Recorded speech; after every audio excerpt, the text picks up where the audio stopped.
Welcome to flavours of India. ഞാനിപ്പോൾ നിൽക്കുന്നത് മാംഗ്ലൂർ സിറ്റിയിലാണ്. അപ്പോൾ എൻ്റെ യാത്ര ഇന്ന് ഇവിടെ തുടങ്ങുകയാണ്. ഇപ്പോൾ മാംഗ്ലൂരിലേക്കാണ് ഞാൻ എത്തിയത്. അപ്പോൾ കർണാടകയിലെ പല പ്രദേശങ്ങളും ഞാൻ കവർ ചെയ്തുകൊണ്ടിരിക്കുകയാണ്. അപ്പോൾ ഇങ്ങനെ രുചി തേടി കർണാടക സ്റ്റേറ്റിൻ്റെ ഭാഗത്ത് ഇപ്പോൾ ബാംഗ്ലൂർ കഴിഞ്ഞു, നമ്മൾ മടിക്കേരി കണ്ടു, കൂർഗൊക്കെ കഴിഞ്ഞു. ഇപ്പോൾ ശരിക്കും ഞാൻ മാംഗ്ലൂർ ഒരു സെൻട്രൽ പോയിൻ്റാണ്. മാംഗ്ലൂർ വന്നു കഴിഞ്ഞാൽ ഇവിടെ നിന്നും അടുത്തടുത്ത് ഒരുപാട് സ്ഥലങ്ങളുണ്ട്. ഉടുപ്പിയുണ്ട്, പിന്നെ തൊട്ട് പല കാര്യങ്ങളുണ്ട് കാണാൻ. മാംഗ്ലൂരിനെ കുറിച്ച് പറയാനാണെങ്കിൽ ഇതൊരു സെൻട്രൽ പോയിന്റ് എന്ന് മാത്രമല്ല, വളരെയധികം പ്രാധാന്യമുള്ളൊരു സ്ഥലവും കൂടിയാണ്. ഇതൊരു വലിയൊരു കമേഴ്ഷ്യൽ സെൻ്ററാണ്, വലിയൊരു ബിസിനസ് സെൻ്ററാണ്, വലിയൊരു എഡ്യൂക്കേഷണൽ സെൻ്ററാണ്. അപ്പോൾ വിദ്യാഭ്യാസത്തിൻ്റെ കാര്യത്തിലാണെങ്കിലും എല്ലാം മുന്നിട്ട് നിൽക്കുന്ന ഒരു സ്ഥലമാണ്. പിന്നെ ഇതൊരു ധാരാളമായിട്ട് പോർട്ടൊക്കെ ഉള്ളൊരു സ്ഥലമാണ്. അപ്പോൾ ആഡംബര കപ്പലുകൾ വന്ന് നിൽക്കുന്ന സ്ഥലം. പിന്നെ ഒരുപാട് കാര്യങ്ങൾ എക്സ്പോർട്ട് ചെയ്യൽ, ഇമ്പോർട്ട് ചെയ്യൽ, ഇങ്ങനത്തെ കാര്യങ്ങൾ, പ്രത്യേകിച്ച് ഡ്രൈ ഫിഷ്, ഇങ്ങനത്തെ കാര്യങ്ങൾ, കാഷ്യൂ, ഇതെല്ലാം ഇവിടുന്ന് എക്സ്പോർട്ട് ചെയ്യുന്ന കാര്യങ്ങളാണ്. അങ്ങനെ ഒരുപാട് കാര്യങ്ങൾ, ഇൻഡസ്ട്രിയൽ സെൻറ്ററും കൂടിയാണ്. പിന്നെ പറയാനാണെങ്കിൽ ധാരാളം കടകളുണ്ട്, ഇതുണ്ട്, ഒരുപാടുണ്ട്. കൂടാണ്ട് ഇത് അമ്പലങ്ങളുടെയും പള്ളികളുടെയും മോസ്കുകളുടെയും ഒരു സ്ഥലവും കൂടിയാണ്. പിന്നെ നല്ല നല്ല ഭക്ഷണം കിട്ടുന്ന സ്ഥലം, പിന്നെ ധാരാളം കടലുകൾ, ബീച്ചസ്, വ്യത്യസ്ത 6-7 ഡിഫറെൻറ്റ് വെറൈറ്റി ഓഫ് ബീച്ചസ് തന്നെ ഉണ്ട്. അപ്പോൾ ഇതെല്ലാം നേത്രാവതി നദി, പിന്നെ അറേബ്യൻ കടൽ, ഇതെല്ലാം ചേർന്ന് കിടക്കുന്ന ഒരു കോസ്റ്റൽ റീജിയൻ. അപ്പോൾ ഇവിടുത്തെ പ്രധാനപ്പെട്ട ഭക്ഷണ സംസ്കാരം, ഇവിടുത്തെ രീതികൾ, ഇതെല്ലാം ഒന്ന് കാണാനും മനസ്സിലാക്കാനുമാണ് എൻ്റെ ഒരു ശ്രമം. അപ്പോൾ എൻ്റെ യാത്ര ഇവിടെ ഇന്ന് തുടങ്ങുകയാണ്. അപ്പോൾ നമുക്ക് കാഴ്ചകൾ കാണാം. മാംഗ്ലൂർ സിറ്റിയിലേക്ക് വന്നു കഴിഞ്ഞാൽ ധാരാളം കാഴ്ചകളുണ്ട്.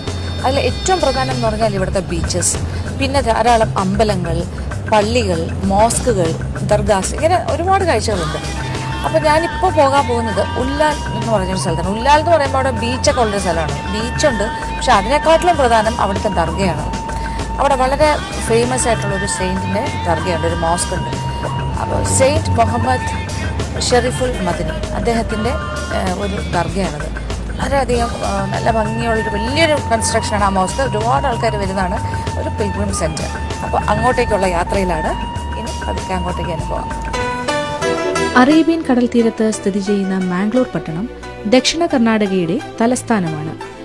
മംഗളാദേവി ക്ഷേത്രത്തിന്റെ പ്രധാന പ്രതിഷ്ഠയായ മംഗളാദേവിയുടെ പേരിൽ നാമകരണം ചെയ്യപ്പെട്ട ഈ മാംഗ്ലൂർ നഗരം ഇന്ത്യയിലെ തന്നെ പ്രധാനപ്പെട്ട ഒരു തുറമുഖവും കൂടിയാണ്.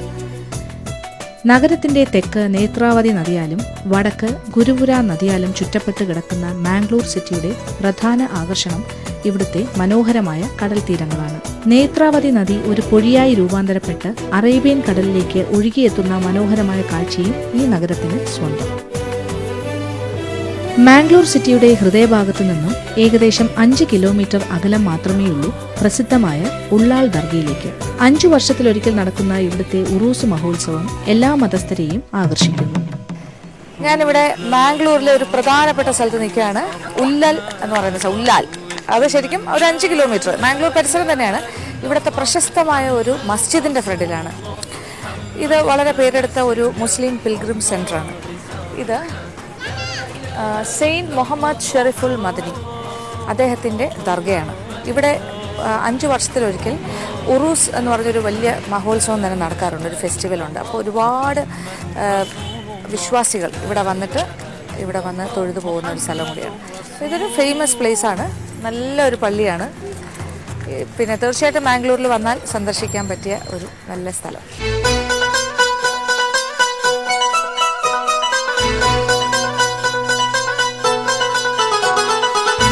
ഈ ദർഗയുടെ പിറവിക്ക് പിന്നിൽ വളരെ ശ്രദ്ധേയമായ ഒരു കഥയുണ്ട്. 400 വർഷങ്ങൾക്ക് മുൻപ് സെയ്ദ് മുഹമ്മദ് ഷെരീഫുൽ മദനി എന്ന ഒരു ദിവ്യൻ സൗദി അറേബ്യയിൽ നിന്നും ഒരു കഷ്ണം തുണിയിൽ ഇരുന്നു കൊണ്ട് കടൽ മാർഗം സഞ്ചരിച്ച് ഉള്ളാൾ തീരത്ത് എത്തുകയും ഉള്ളാൾ ഗ്രാമത്തിലെ മേലങ്ങാടിയിലെ ഒരു ചെറിയ പള്ളിയിൽ താമസിച്ച് പാവപ്പെട്ടവർക്കും കഷ്ടപ്പെടുന്നവർക്കുമായി അദ്ദേഹത്തിന്റെ സ്നേഹം പകർന്നു നൽകി. അദ്ദേഹത്തിന്റെ പ്രാർത്ഥനയിലൂടെ പലർക്കും പല അത്ഭുതകരമായ അനുഭവങ്ങൾ ഉണ്ടാവുകയും ജാതി മത ഭേദമന്യേ ജനങ്ങൾ അദ്ദേഹത്തിന്റെ ദർശനത്തിനായി തിങ്ങിക്കൂടി എന്നുള്ളതും ചരിത്രം.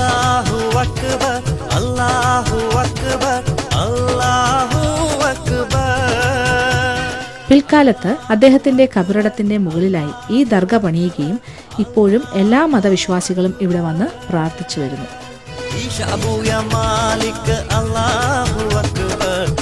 शिरडी साई सत्य साई या मालिक अल्लाहु अकबर अंत शिरडी साई से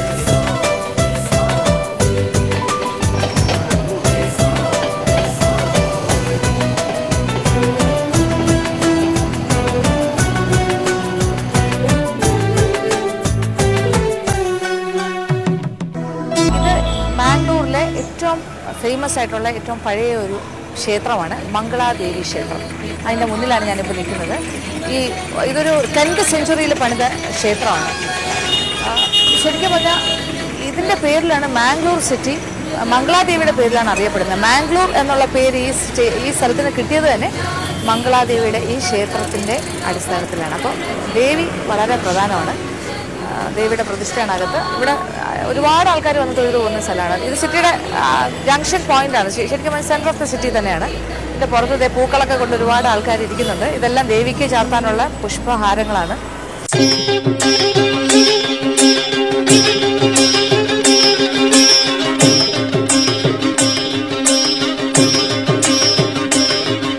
മല്ലിപ്പൂ, പിച്ചിപ്പൂ എല്ലാം ഉണ്ട്, ജമന്തി. പിന്നെ ഇവിടെ മൾട്ടി കളർഡ് ഫ്ലവേഴ്സ്. ഇങ്ങനെ നമ്മൾ ഈ സാധാരണ ഡെക്കറേഷൻസിന് ഉപയോഗിക്കുന്ന എന്താ പറയുക, ടേബിൾ അറേഞ്ച്മെന്റ്സിനൊക്കെ ഉപയോഗിക്കുന്നുണ്ടല്ലോ, അങ്ങനത്തെ ഫ്ലവേഴ്സ് ഉണ്ട്. ഇപ്പോൾ നമ്മൾ ബാംഗ്ലൂരിനൊക്കെ ഇറക്കുമതി ചെയ്ത് കൊണ്ടുവരുന്ന അങ്ങനത്തെ ഫ്ലവേഴ്സും ഹാരമായിട്ട് കെട്ടി വെച്ചിട്ടുണ്ട്.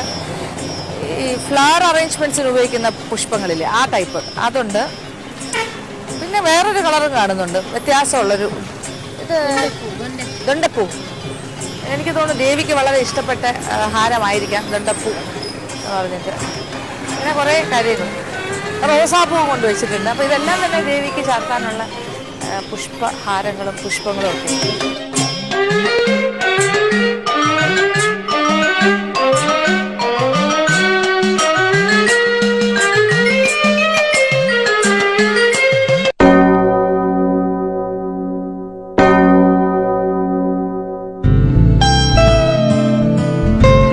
ബാംഗ്ലൂർ സിറ്റിയിലെ വളരെ പ്രശസ്തമായ ഒരു കത്തീഡ്രലാണിത്.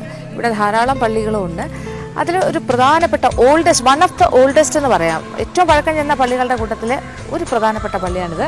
ഇത് റൊസാരിയോ കത്തീഡ്രൽ. ഇത് ശരിക്കും 1568 പോർച്ചുഗീസുകാർ നിർമ്മിച്ച പള്ളിയാണ്.